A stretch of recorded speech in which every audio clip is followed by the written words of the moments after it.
Ame lhe mostrou a porta dos fundos e o caminho pelos campos, até o pasto de 10 acres. Andaram e cambalearam, como num sonho, e não ousaram olhar para trás até estarem muito longe, e já no terreno alto.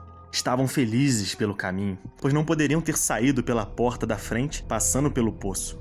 Já era ruim demais ter de passar pelo celeiro e pelas árvores do pomar que brilhavam com seus contornos retorcidos demoníacos. Mas graças aos céus, os galhos estavam mais retorcidos no alto. Quando cruzaram a ponte sobre o córrego Chapman, a lua se ocultou atrás de nuvens muito escuras e tiveram de tatear dali até os campos abertos.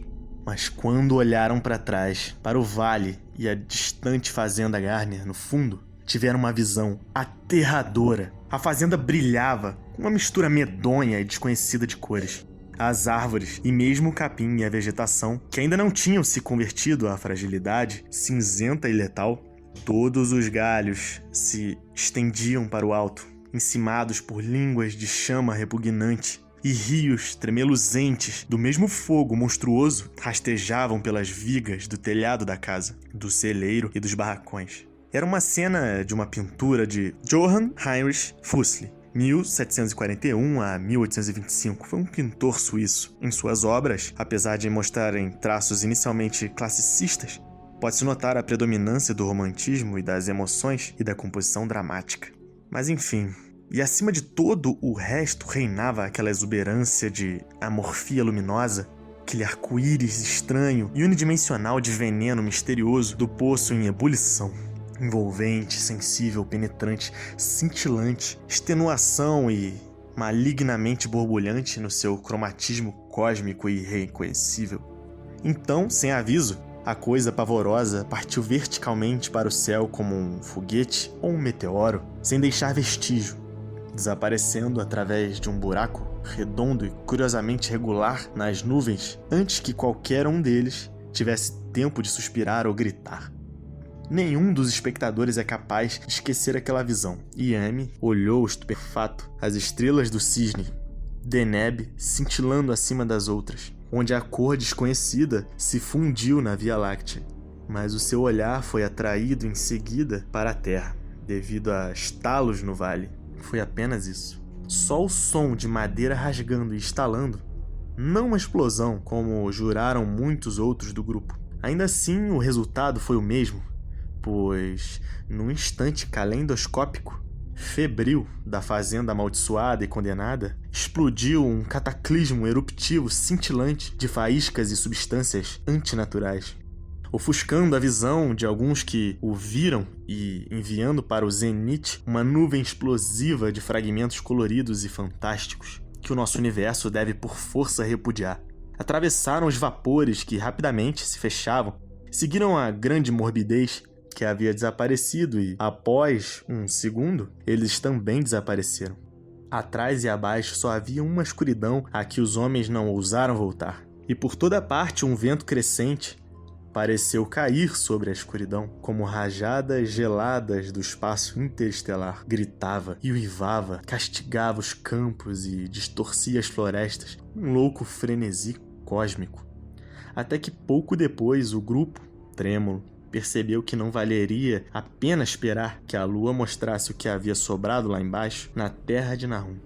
Aterrorizados demais até para sugerir teorias, os 7 homens, trêmulos, se arrastaram até Arkham pela estrada do norte. Ame estava pior que os seus companheiros e implorou para que o deixassem na sua cozinha em vez de seguirem diretamente para a cidade. Não queria cruzar sozinho a floresta amaldiçoada. Isso porque ele sofreu um choque a mais de que os outros foram poupados e ficou arrasado, com um medo melancólico que não ousou mencionar por muitos anos.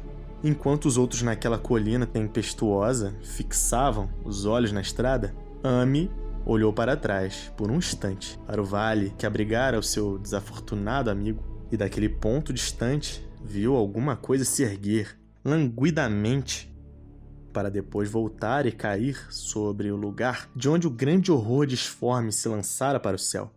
Era apenas uma cor, mas não qualquer cor da nossa terra ou do céu.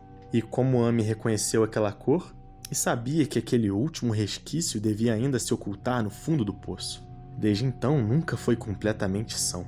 Ami nunca chegou novamente perto daquele lugar. Já se passaram 44 anos desde o horror, mas ele nunca mais foi lá. E ficará feliz quando o novo reservatório o apagar.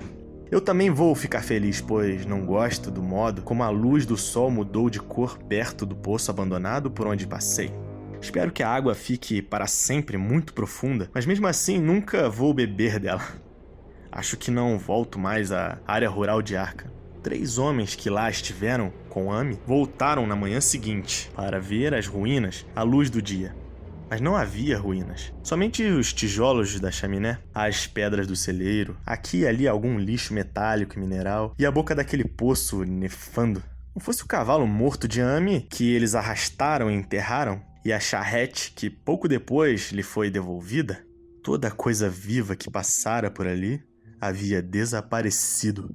Ficaram 5 acres irreais de deserto cinzento e ali nada mais cresceu. Até hoje a área se espalha para o céu como uma grande mancha queimada por ácido nas florestas e campos. E os poucos que já ousaram olhá-la, apesar da história do povo, lhe deram o nome de Charneca Maldita. As histórias rurais são estranhas. Seriam ainda mais estranhas se os homens da cidade e os químicos da universidade se interessassem a ponto de analisar a água daquele poço abandonado ou a poeira cinzenta que nenhum vento dispersa. Os botânicos também deveriam estudar a flora deformada nos limites daquele lugar, pois talvez lançassem luz sobre a noção popular de que a influência maligna está se espalhando pouco a pouco, talvez 1 polegada por ano, quem sabe. Dizem que a cor da vegetação vizinha não é normal na primavera, que coisas estranhas deixam pegadas na neve fina do inverno. A neve nunca parece tão pesada na Charneca Amaldiçoada quanto em outros lugares. Cavalos, os poucos que sobraram nesta era motorizada, ficam agitados no vale silencioso, e caçadores que se aproximam da mancha de poeira cinzenta sabem que não podem confiar nos seus cachorros. Dizem que as influências mentais também não são boas. Muitos enlouqueceram nos anos que se seguiram à morte de Nahum, e sempre lhes faltou força para fugir. Então, as pessoas mais corajosas deixaram a região, e somente os estrangeiros tentaram viver nas fazendas em ruínas.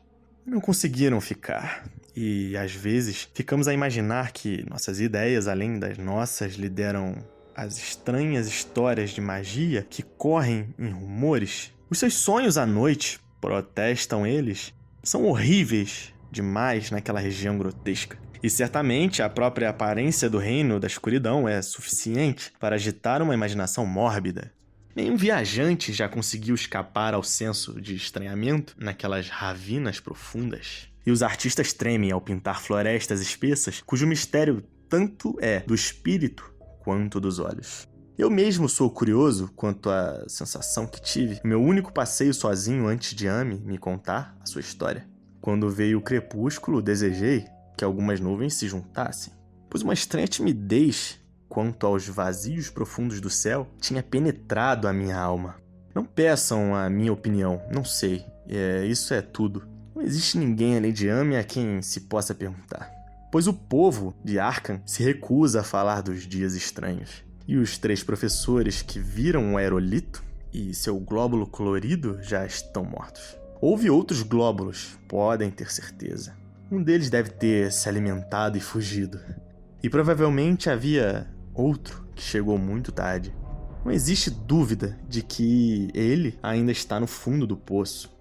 Sei que existe alguma coisa errada na luz do sol que vi acima daquela boca miasmática. Os rústicos dizem que a influência maligna avança 1 polegada por ano, então talvez ainda haja uma espécie de crescimento ou nutrição. Mas qualquer que seja o filhote de demônio lá no fundo, ele deve estar amarrado a alguma coisa. Caso contrário, se espalharia rapidamente, estaria preso às raízes das árvores que agarram o ar? Será? Uma das atuais histórias de Arkham conta dos gordos carvalhos que brilham e se movem à noite, de uma forma inesperada. O que é isso? Só Deus sabe. Em termos de matéria, suponho que a coisa descrita por Ami poderia ser chamada de gás, Mas esse gás obedecia a leis que não são do nosso cosmos. Não era fruto dos mundos e sóis que brilham nos telescópios e placas fotográficas dos nossos observatórios. Não era a respiração dos céus, cujos movimentos e dimensões os nossos astrônomos medem ou consideram vastos demais para serem medidos. Era apenas a cor do espaço distante. Um mensageiro assustador de reinos não formados do infinito, além de toda a natureza, tal como a conhecemos. Reinos cuja simples existência atordoa o cérebro e nos entorpece com as voragens que abrem diante de nossos olhos em frenesi. Duvido muito que Ame tenha mentido para mim, conscientemente. E não acredito que a sua história fosse apenas um ataque de loucura, como me disse o povo da cidade.